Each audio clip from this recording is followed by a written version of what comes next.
It was a calm afternoon in a peaceful little town, where daily life carried on without interruption. Children ran through the streets with laughter, neighbors chatted across balconies, and bicycles rattled down the pavement. Everything felt tranquil, a place in perfect rhythm. But then, from the distance, a sharp sound broke through the calm, the wail of an ambulance siren slicing through the air with urgency. Instantly, everyone knew something was wrong. The ambulance sped through the narrow streets, its lights flashing as paramedics inside focused intently on the mission, saving a life. In the back, a man clung to consciousness in desperate need of care.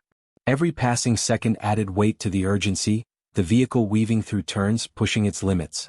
Then, just as they neared a busy intersection, the ambulance slammed to a sudden halt. Standing directly in its path was a dog, large, scruffy, and completely still. The driver honked furiously, but the dog wouldn't budge. One paramedic jumped out, shouting, waving their arms, but the animal didn't flinch. It stood its ground, eyes locked on the ambulance as if guarding something unseen. Bystanders began to gather, murmuring in confusion. Some offered scraps of food, others whistled or called, but the dog didn't respond. It was as if he was sent there for a reason. The tension thickened. Why wouldn't the dog move? What was keeping it there? People tried everything to lure him away, but he ignored every attempt, unmoved by noise or treats. He had a purpose, one no one could grasp. Then someone called Dr. Emily, the town's trusted young vet known for her calming way with animals. Within minutes, she arrived, approaching the scene with measured steps. While others were frantic or frustrated, Emily watched the dog. She noticed the calm intensity in his eyes. He wasn't threatening, just focused. She crouched to his level. "Hey buddy," she said softly. The dog didn't growl or bark. He merely tilted his head and looked at her, ears flicking. It felt like he was trying to say something, to ask for help in a way no one had understood. Slowly, Emily extended her hand. The dog sniffed it, tail giving a faint wag. She saw something in him, a glimmer of trust and urgency. "I don't think he's here by accident," she said aloud. With gentle encouragement, Emily guided him to the side of the street, finally clearing the way for the ambulance to move forward. As the sirens faded, Emily looked down at the dog still beside her. Something was off. He didn't behave like a stray. Despite his rough appearance, he showed signs of training. He responded to commands, sat calmly, and remained alert. She decided she couldn't leave him. Back at her clinic, she examined him. Thin but not starving. Dirty yet clearly once cared for. He had no ID, but his behavior told another story.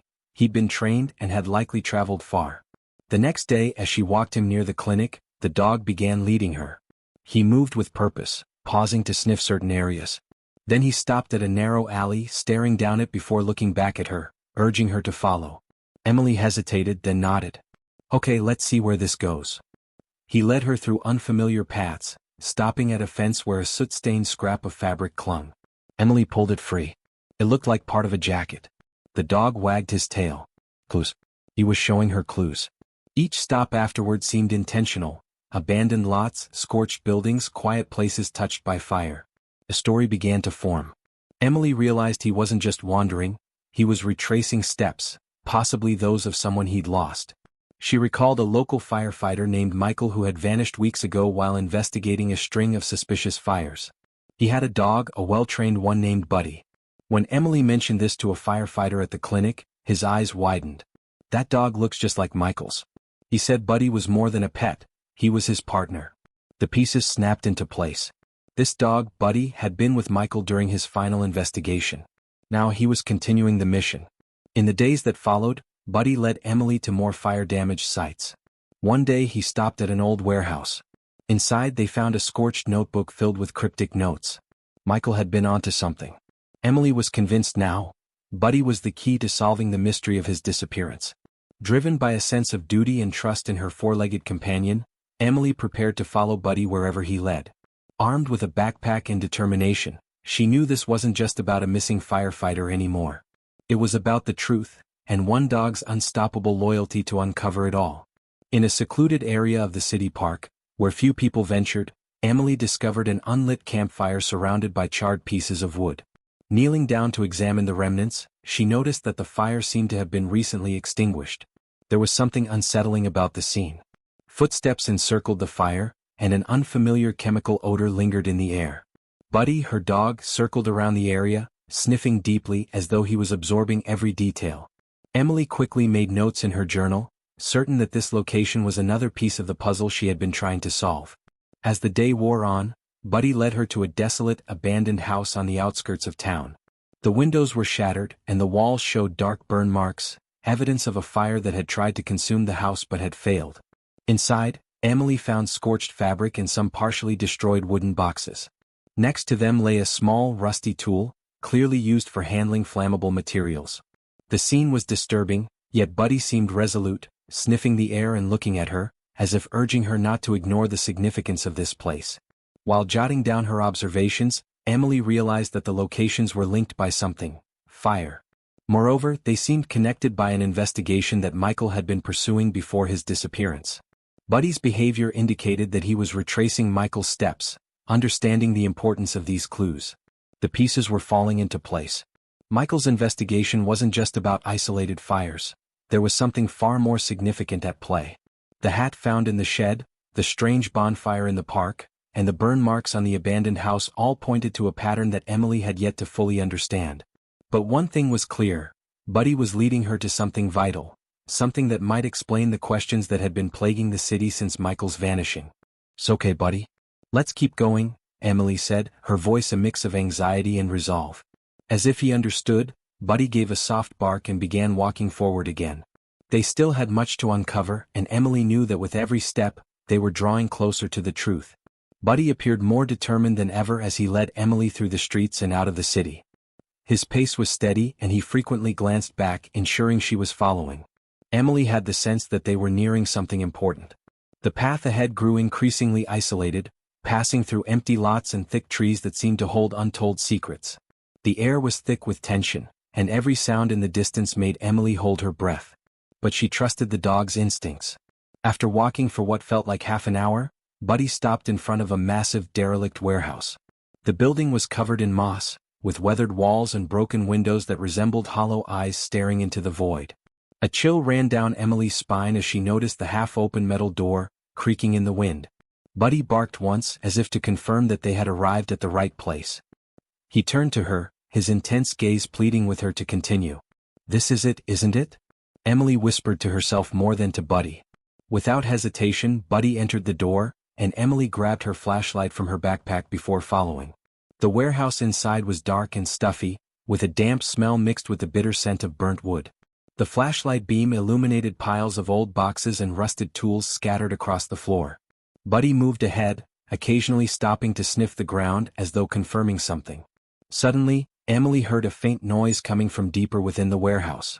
She paused, her senses heightened, and held her breath.